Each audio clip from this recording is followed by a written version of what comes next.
3, 2, 1. Hello everyone, welcome to my YouTube channel. My name is Kai. I'm here with my best friend Joseph. What's up? You gotta talk louder than that. Hi everyone, I'm Joseph. His name is Joseph. Yes, my name is Joseph.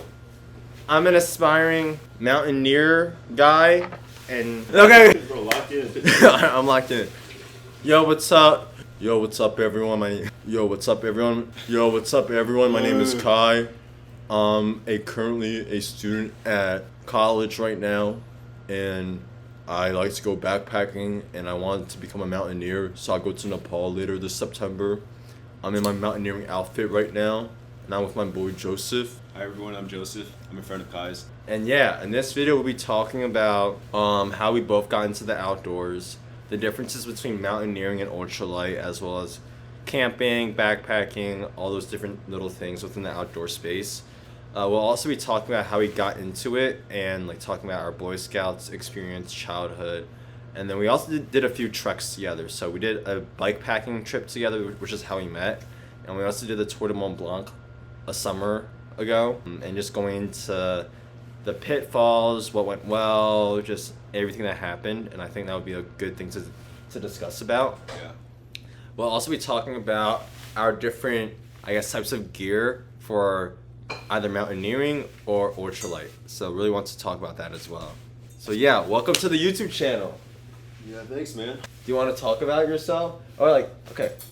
First things first, can you introduce who you are and how do we know each other? So we knew each other since sophomore year. But yeah, I'm a senior right now. About to graduate soon. I study CS. And yeah, I've been backpacking ever since middle school from Boy Scouts. And in high school, I did a lot of backpacking trips on my own with some high school friends and stuff in the Sierras and along the coast of California. So yeah, I've been backpacking for a while, and then I started looking into ultralight backpacking in high school, and I kind of adopted that minimalist mindset in a lot of activities, like not just backpacking. Like my room right now is pretty like bare bones. Pretty minimalist. Yeah. I remember living without a bed for a while. I was just sleeping on the ground. Yeah, junior year, this guy didn't have a bed in his apartment, and he slept at my place every night. No, wait, like that was half the time. Yeah. Half the time I was on the ground. Yeah, but you would sleep using this mat, right? Yeah, and then my parents made me get a bed, so I have a bed now. And then, wait, talk about your Crocs. Also, he does ultralight Crocs. Oh yeah, not really ultralight Crocs. I was just like testing out a drill, right? All right, scratch. No. Basically, he has like these ultralight version of Crocs where the weight is like reduced by like 20 grams, and the way he did it was drilling extra holes in between the holes already on the Crocs themselves. So that was kind of insane. When I first met him, I thought he was insane. I was like, what the heck, man? Like, who is this guy? He's so weird. What is that on his feet? It's so interesting. But yeah, I've been researching different types of gear ever since high school and kind of dialing in my setup, really trying to optimize like what kind of gear I should bring on trips. So like I think this right here is my optimal setup, and we can go into it later. yeah. But, yeah, I did a lot of like spreadsheet work, like looking at all the weights, like the ounces of each type of gear, Mm-hmm. like summing them up and seeing like what kind of gear I can replace. I was scouring like Reddit, UO Gear Trade, and yeah, I was trying to buy used gear off of that. Yeah, I like r/gear trade as well. I've used it to get all of this that you see here. In my opinion, for a good deal, but I think you disagree, right? Yeah, cause you'll like never use it. I'm using it right now. Like when are you gonna use this helmet? When I'm in Nepal, I'll use it sometime, and I feel like it's not gonna. Like helmets don't expire like that fast. Yeah, I was just saying that you could have waited to buy it and like waited longer so you can find better deals. Since you're not gonna go to Nepal for another like 6 months. It was like 75% off though. You know, that's like a good enough deal to take, in my opinion. If it was 50%, then like maybe you can wait it out. Yeah, cause for me, I spent like all of my high school like putting this setup together. So I was willing to wait like a long time to find good deals, and like I also had this pack before. But I have since upgraded to this, so I let my friends use this KS Ultralight pack from Japan, and this is a Palante V2. Yeah. I guess I can introduce myself. My name is Kai. I'm a senior here at Wharton doing finance. I also study a little bit of computer science, and I think Joseph and I share a little bit of that shared interests, academic interests. I got into outdoors, I guess, in fourth grade. I joined Boy Scouts, found that to be really exciting.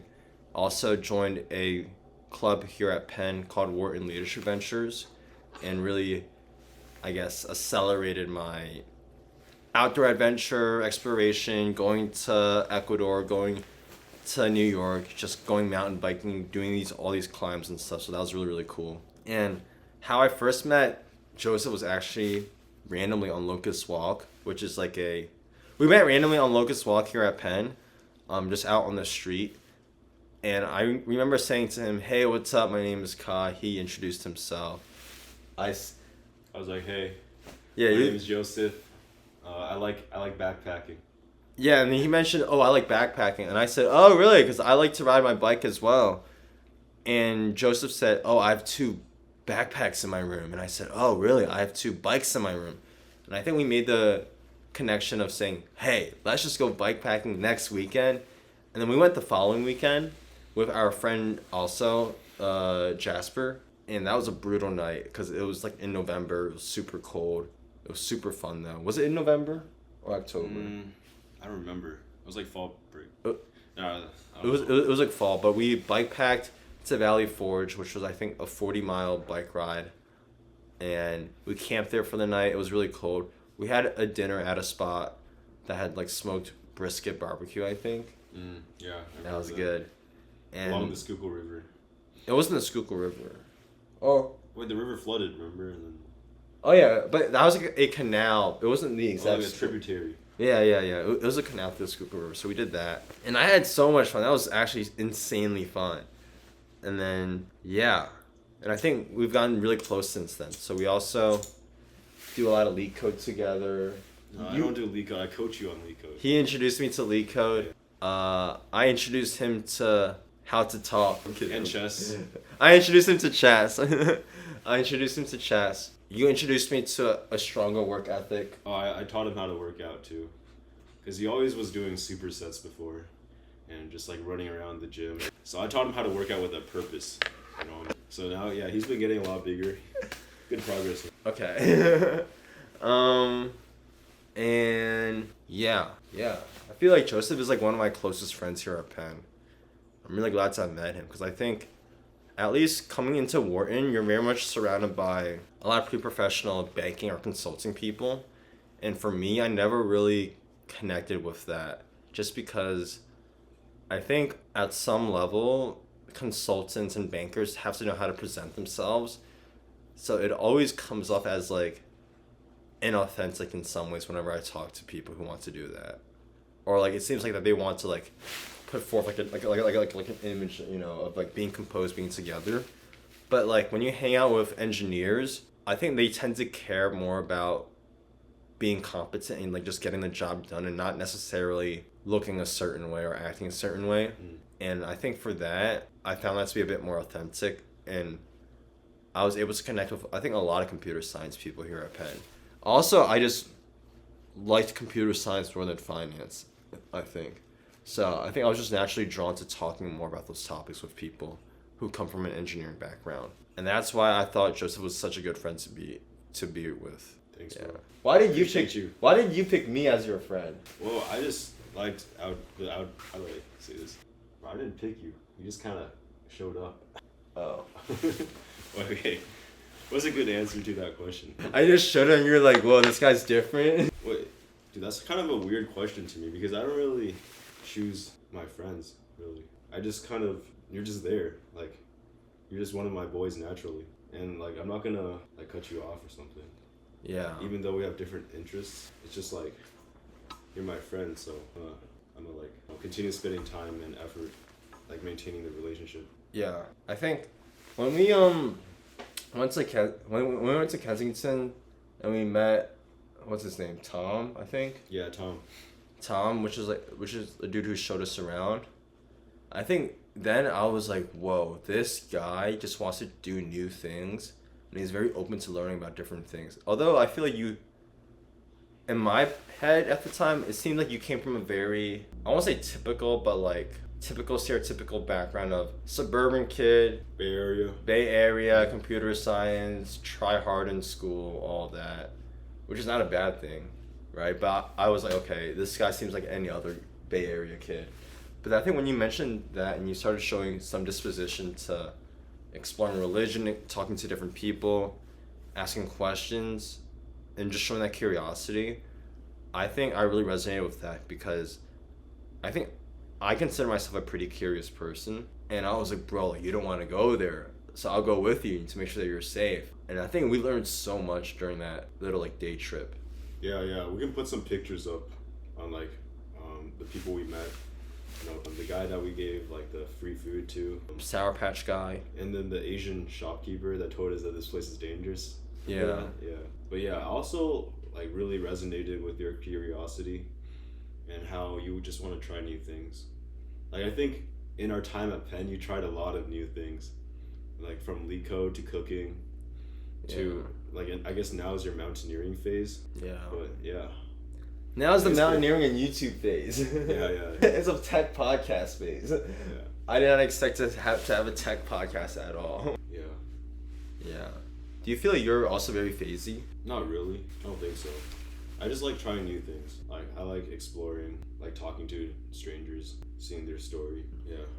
What about you? I think I'm quite phasey. But I think you also share a lot of curiosity. And like I knew that religion always played a part in your life growing up, but I think it became a lot more serious for you, I guess, sophomore year at Penn. So I think that was really cool to see. And then also like that was junior year.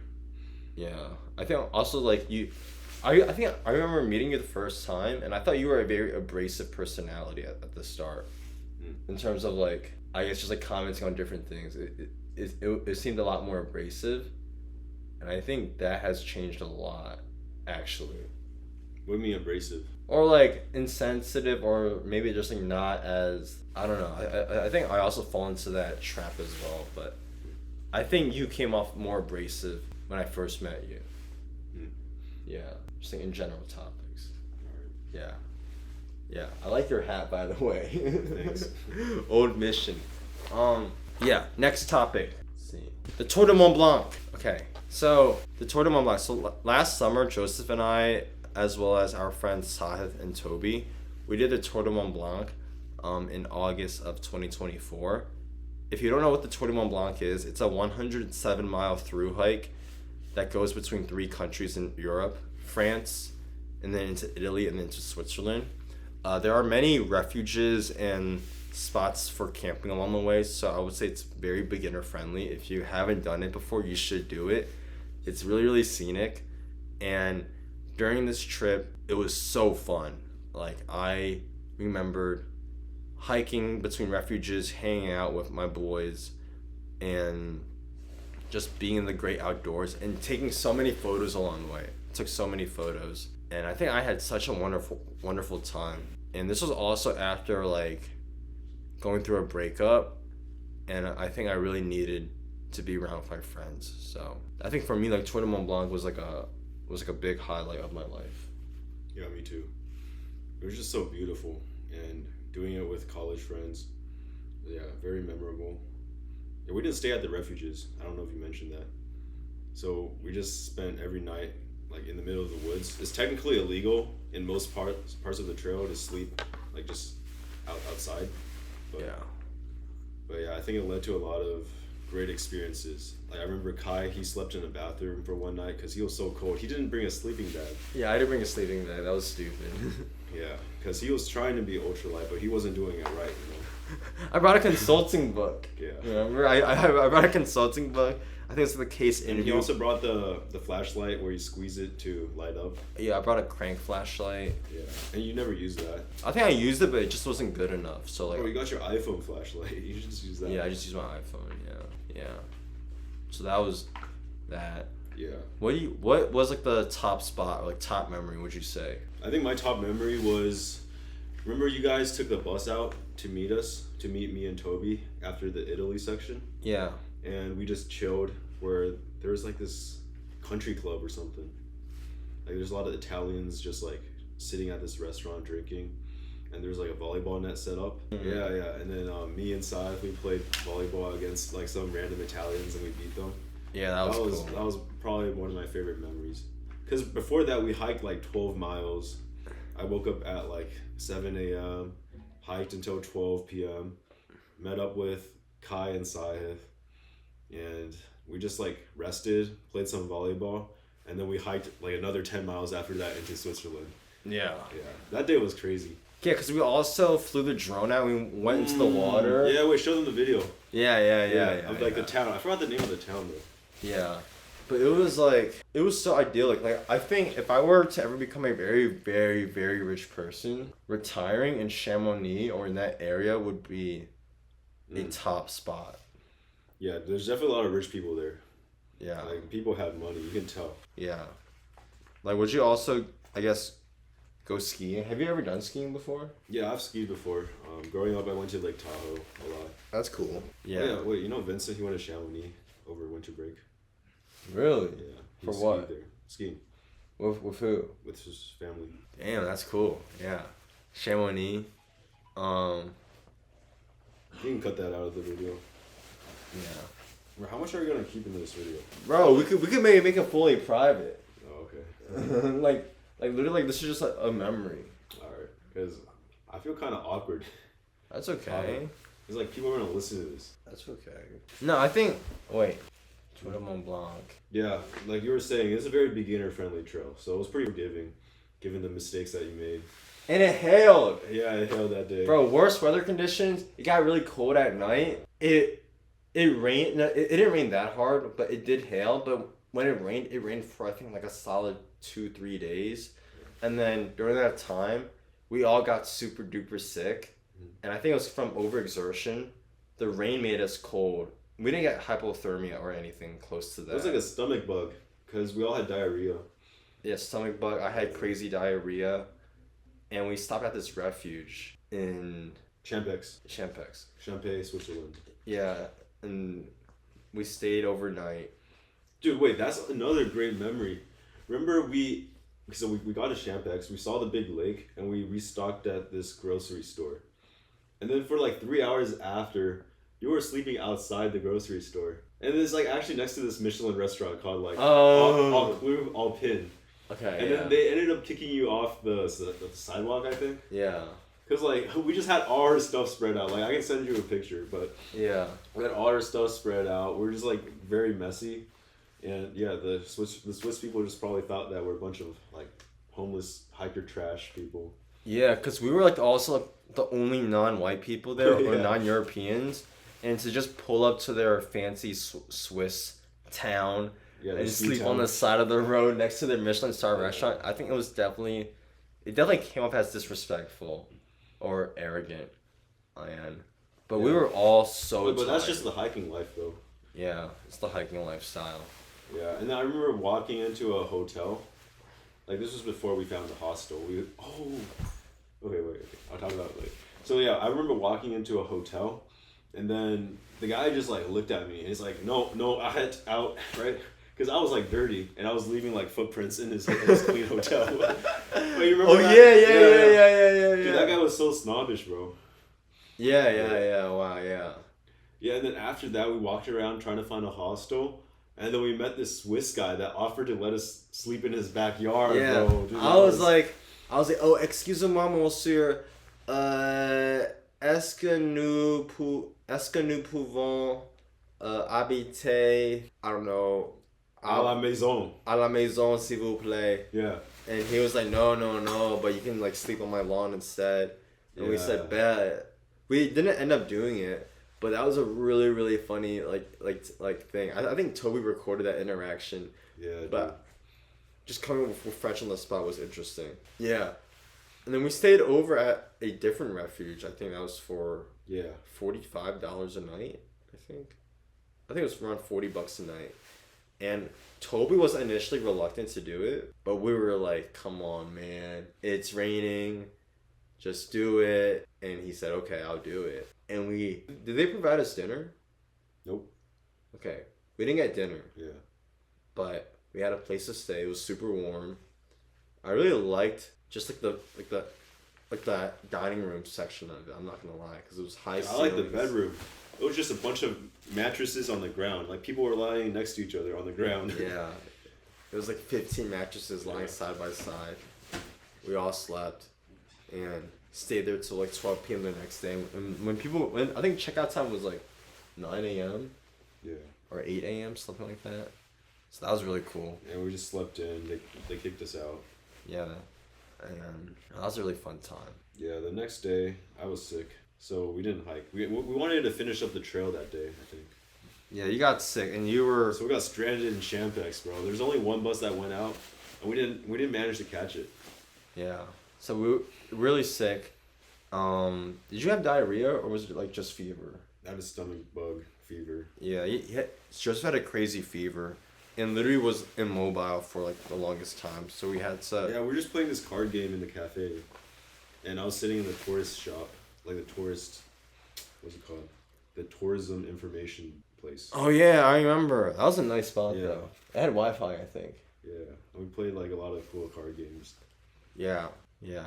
What do you think is your biggest like learning about yourself from Tour de Mont Blanc, or like what I are think- some top 3 learnings? Top 3, bro. That's a lot. I guess number 1, I learned that I'm not invincible. Like I tried, like the day before, I hiked a lot. Like I hiked like 25 miles. The terrain was not good. So a lot of ups and downs, and so I guess it's really no surprise that I got sick because probably overexerted myself and also got wet from all the rain. So I learned to be more conservative. To like, I think I can understand more accurately what my body can handle now. Yeah. Any other learnings? Other learnings? I don't know. I was just very appreciative of you, Sath, and Toby for like staying with me, even though I was immobile. Yeah. Like I remember you put a blanket around me. Like, My blanket, my Yeah. tinfoil blanket. Yeah, yeah. Well, you have a picture of that, right? Yeah, yeah, yeah. Yeah. Yeah, that was, yeah. I think for me, my biggest learnings, similar to Invincible, but also like, I came into Tour de Mont Blanc hella weak. Like Yeah, I I had, was definitely more invincible than you, Drew. I was like carrying your bag. I was carrying my pack and his pack up mountains. yeah. Like this guy had no pack and he was still the slowest one, bro. I don't understand how it's possible. Yeah, because I had all summer to prepare for it, but I think I was just so sad and so demotivated I didn't do anything. But Dude, he was always like lamenting because of the breakup. He was always talking about how beautiful the girl was and all that. did I? Was I lamenting that though? Yeah, no, I was going through a breakup.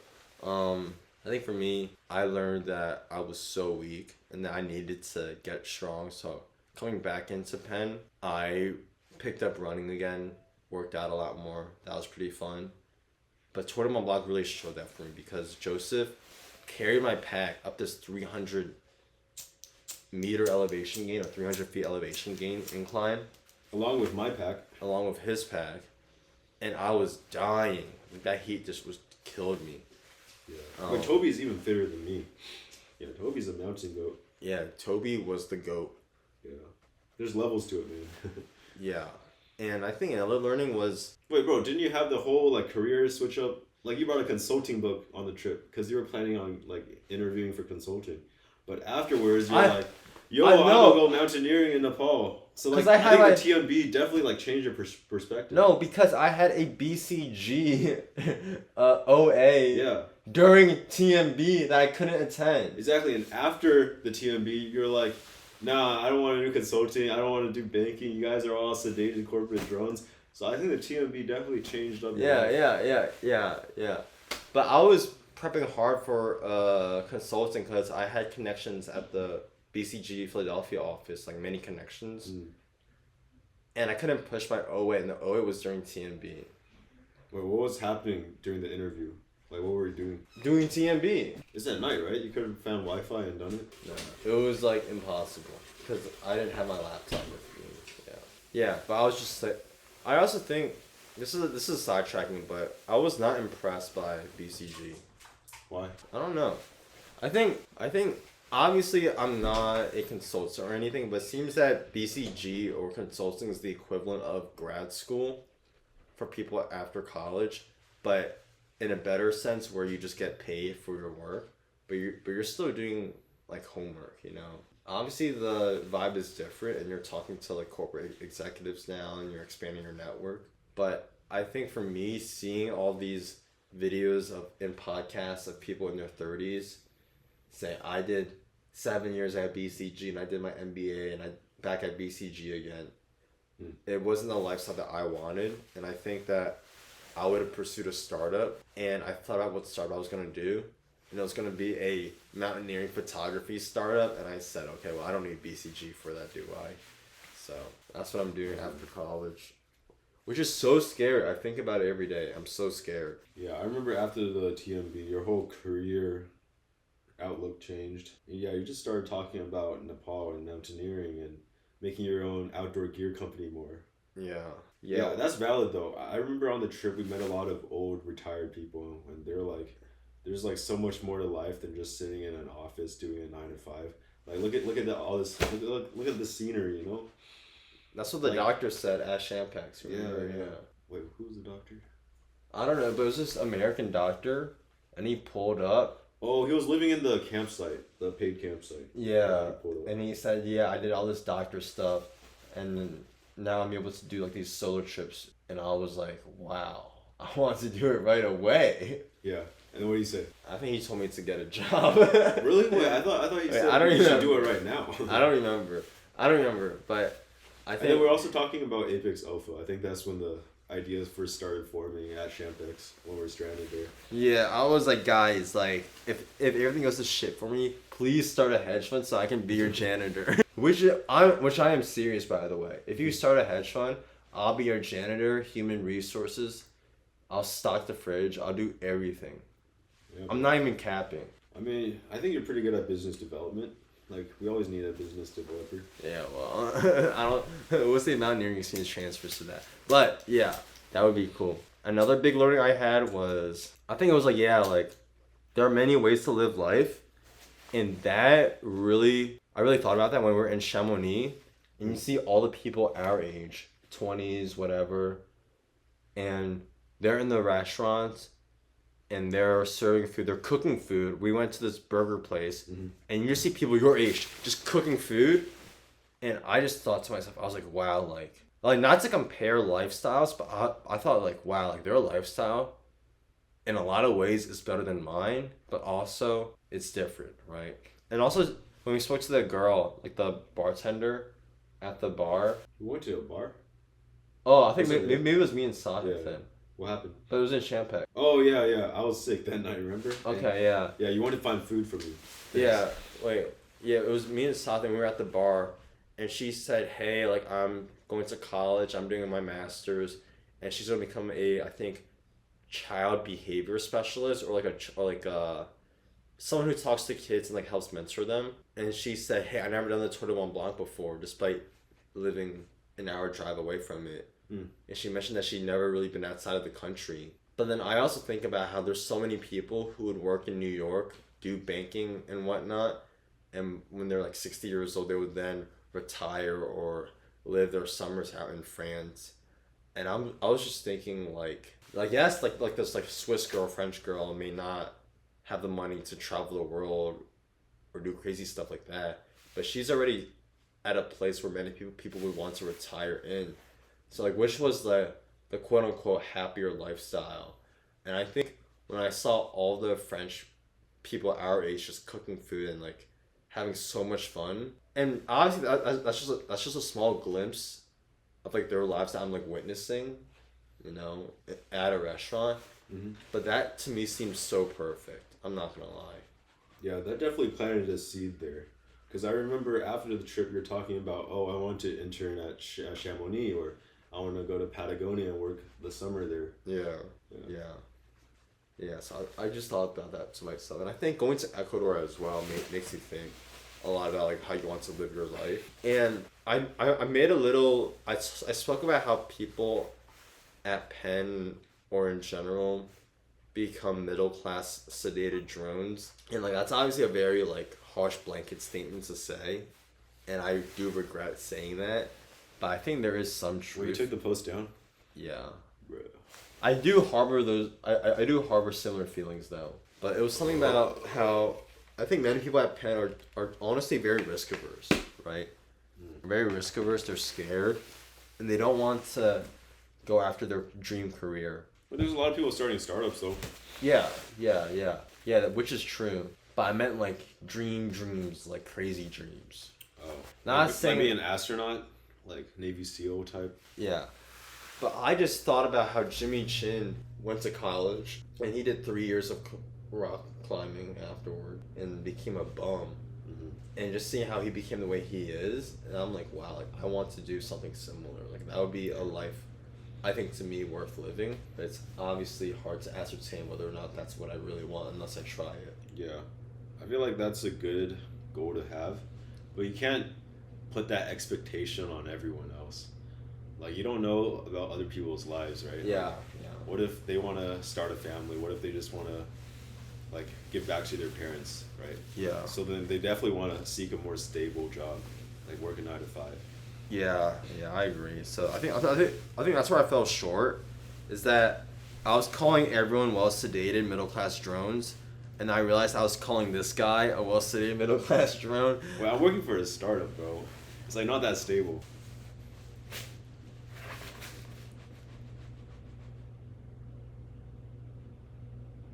Yeah. Well, you should just make it private, and then I'll like watch it, and then see if there's anything. That's how I do it with everyone. And also, like, maybe we just keep the TMB part, just cause like there's a lot of TMB photos. That just like drop a bunch of TMB photos. Yeah, I don't think we need to get so personal, bro. Yeah. Like just do the gear and then TMB or something like that. Or and the dude, we didn't really talk about the Valley Forge trip yet. I feel like we could have talked about how like disastrous it was more. You could have said the whole story.